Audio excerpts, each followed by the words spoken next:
अस्सलामुअलैकुम class. Welcome to another lecture of operating system. आज का जो हमारा टॉपिक है वो डेडलॉक्स है। इससे पहले हम लोगों ने डिस्कस किया है प्रोसेसेस को, प्रोग्राम्स को और थ्रेड्स पढ़े हैं। आज जो हमारा टॉपिक है डेडलॉक्स है। डेडलॉक्स क्या होते हैं, ये कब अकर होते हैं और अगर ये अकर हो जाए तो इसमें क्या क्या स्टेट्स होती हैं, कंडीशंस होती हैं और ये अकर क्यों होते हैं, ये सब चीज़ें हम आज के लेक्चर में पढ़ेंगे। और इस लेक्चर को समझने के लिए, ये कोई भी लेक्चर हो उसे समझने के लिए आप वीडियो एंड तक देखा करें, क्योंकि कुछ स्टूडेंट्स ये कर रहे होते हैं कि वो सारा लेक्चर जो है वो नहीं फॉलो कर रहे होते, वो सिर्फ कुछ चीज़ें फॉलो कर रहे होते हैं, कुछ फॉरवर्ड करके देखने लग जाते हैं, जिसकी वजह से जो लेक्चर है वो आप लोगों को सही तरह से समझ नहीं आता, आप लोगों को फिर अंडरस्टैंडिंग नहीं होती टॉपिक से, तो फिर आपको भी मसला होता है और फिर जब समझना होता है तो अगला टॉपिक भी समझने में मुश्किलात का सामना करना पड़ता है। तो इन मुश्किलात से बचने के लिए आप लेक्चर को एटलीस्ट एंड तक देखा करें ताकि आप लोगों को समझ आ सके। Thank you.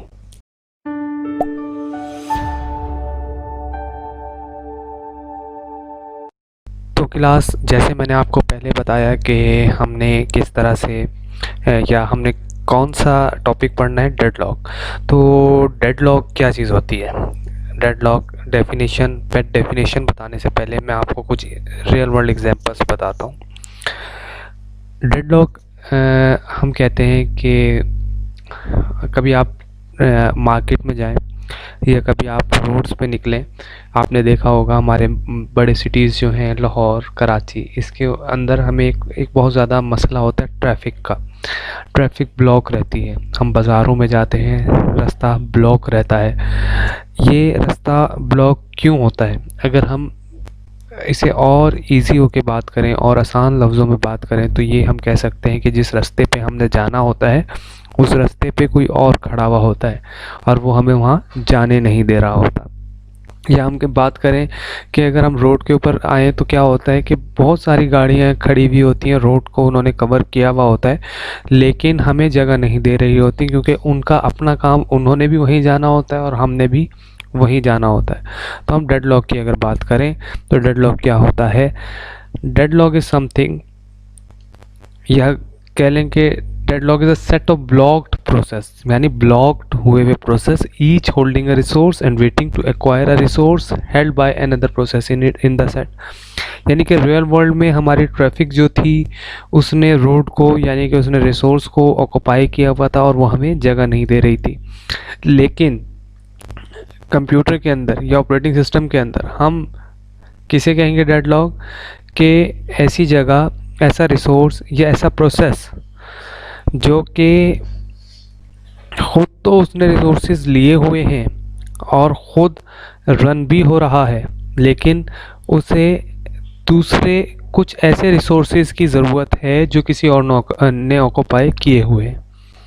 ठीक है, यानी कि फ़र्ज़ किया कि बल्कि बिल्कुल इजी एग्जांपल मैंने आपको दी है कि फ़र्ज़ किया कि हम एक हड्डी जो है वो एक कुत्ते के सामने डालते हैं, दो कुत्तों के सामने डालते हैं। अब वो दो कुत्ते एक ही हड्डी के ऊपर लड़ेंगे और खींचने की कोशिश करेंगे और एक दूसरे से इस बात पर लड़ेंगे कि ये वाला जो रिसोर्स है ये कौन गेट करेगा, कौन ऑक्यूपाई करेगा। दोनों को चाहिए होगा और दोनों को भूख होगी और दोनों एक दूसरे से इसको ऑक्यूपाई करने के पीछे लड़ेंगे। ठीक है, तो this is a simple example of deadlock. और अब मैंने आपको आसान लफ्ज़ों में और भी बता दिया कि जब आपके पास प्रोसेसेस बहुत सारे हैं, यानी कि प्रोसेसेस बहुत सारे हैं और वो एग्जीक्यूट हो रहे हैं, लेकिन उन्हें एट अ टाइम ऐसे रिसोर्सेज की ज़रूरत है जो दूसरे प्रोसेसेस को यूज़ कर रहे हैं, तो वो डेडलॉक कहलाएगा। एग्जांपल इसके अंदर, system has 2 disk drive P1 and P2, each hold 1 disk drive and each need another 1। ठीक है, यानी कि P1 और P2 ने 1 ड्राइव ऑक्यूपाई की हुई है और दोनों को एक और की ज़रूरत है, तो क्या होगा? डेडलॉक हो जाएगा। एक और एग्जांपल रियल वर्ल्ड की इधर दी हुई, 2 trains approaches each other at crossing, both will come to full stop and neither shall start until other has gone। यानी कि एक ऐसी जगह पे क्रॉस करना है ट्रेन को जहाँ पे दोनों कोलैप्स हो रही हैं, और एक ट्रेन तब तक दूसरी को क्रॉस नहीं कर सकती जब तक वो उनमें से एक चली ना जाए। ठीक है, तो इसको हम क्या कहेंगे, डेडलॉक कहेंगे। डेडलॉक की एग्जांपल जो है पहले भी हमने एक अच्छे तरीके से डिस्कस की है, लेकिन एक और प्रैक्टिकल एग्जांपल आपके सामने। ये एक ट्रैफिक रोड है, वन वे रोड, और ये यहाँ पे एक पतला सा टनल सा बन जाता है। यहाँ पे जब दो गाड़ियाँ इकट्ठे आमने सामने आ जाती हैं, तो दो गाड़ियाँ जब आमने सामने आ जाती हैं तो इस स्पेस के अंदर एक डेडलॉक अकर हो जाएगा, और इस डेडलॉक को से आप तब तक जान नहीं छुड़ा सकते जब तक इनमें से ये वाली गाड़ी या ये वाली गाड़ी अपनी स्पेस को पीछे ना धकेल दे या अपने रिसोर्स को ना छोड़ दे। जब ये अपने रिसोर्स को छोड़ देगा तो आपका क्या हो जाएगा, आपको डेडलॉक जो है वो ख़त्म हो जाएगा और आप इस स्टेट में आ जाएंगे, यानी कि आपका काम जो है उसी तरह से चलने लग जाएगा जिस तरह से पहले चल रहा होता है। अच्छा, अब ये वाली जो एग्जांपल है, ये वाली एग्जांपल जो है इसके अंदर भी क्लियर सब चीज़ें सामने आ जाती हैं, और इसमें पता चल जाता है कि आप किस तरह से डेडलॉक आ रहा है और डेडलॉक किस तरह से बचा जा सकता है। जिस तरह से मैंने आपको पहले भी एग्जांपल्स दी थी, ट्रेन की बताई थी, लेकिन यहाँ पे इमेज के थ्रू क्लियर है कि ये एक रिसोर्स है और यहाँ पे ये प्रोसेसेस कह लें या जो वट एवर आप एक थ्रेड बोल लें कि इनको जब जगह रिक्वायर्ड थी, एक ने गेन की हुई थी, जब तक अब दूसरा छोड़ेगा नहीं जब तक ये कर नहीं सकता, क्योंकि कोई भी प्रोसेस जो होता है वो रिक्वेस्ट किया करता है पहले इस चीज़ को कि मैंने ये वाले रिसोर्स लेने हैं। इस दौरान जो है वो एक और चीज़ मतलब एक प्रोसेस को जब या एक चीज़ को रिसोर्सेज या एक थ्रेड को रिसोर्सेज रिक्वायर्ड होते हैं, लेकिन उसके जो रिसोर्सेज हैं वो किसी और ने गेन किए हुए होते हैं, तो एक कंडीशन या एक स्टेट आती है जिसको हम स्टारवेशन बोलते हैं। स्टारवेशन किसे बोलते हैं? स्टारवेशन वो चीज़ है कि जब आपका प्रोसेस को रिसोर्स चाहिए और उसको देर हो रही है, उसको वेट करना पड़ रहा है, वो फ्रीज हुआ हुआ है इस उसमें कि मुझे कोई वो मिल जाए, डाटा मिल जाए या मुझे कोई रिसोर्स मिल जाए ताकि मैं सही तरह से एग्जीक्यूट हो सकूं। तो इस कंडीशन को आप स्टारवेशन बोलते हैं, यानी कि आपका प्रोसेस जो है वो वेट कर रहा है किसी भी चीज़ का या एग्जीक्यूट होने का। अब थोड़ी सी हम बात कर लेते हैं कैरेक्टरिस्टिक्स ऑफ डेडलॉक्स। डेडलॉक्स आमतौर पे चार उस पर करेक्टर्स हैं या चार कंडीशंस हैं, उनके ऊपर लाई कर रहे होते हैं कि अगर ये चार करेक्टरिस्टिक्स, ये करेक्टरिस्टिक्स अकर होंगी या ये चार कंडीशंस अकर होंगी तो जाके आप का डेडलॉक अकर होगा। उनमें सबसे पहली जो है म्यूचुअल एक्सक्लूजन है, यानी कि इसमें यह है कि one process at a time can use a resource. मतलब फ़र्ज़ किया कि घर के अंदर एक ही टीवी है, आपके भाई और एक आप हैं। आप चाहते हैं कि क्रिकेट मैच चले, लेकिन आपके भाई जो है वो ये चाहते हैं कि फुटबॉल मैच चले। तो ऐसी सूरत में एक डेडलॉक अकर हो जाएगा, यानी कि आपका भाई ये कहेंगे कि मैंने ही ये रिसोर्स यूज़ करना है और आप उसको यूज़ नहीं कर सकेंगे।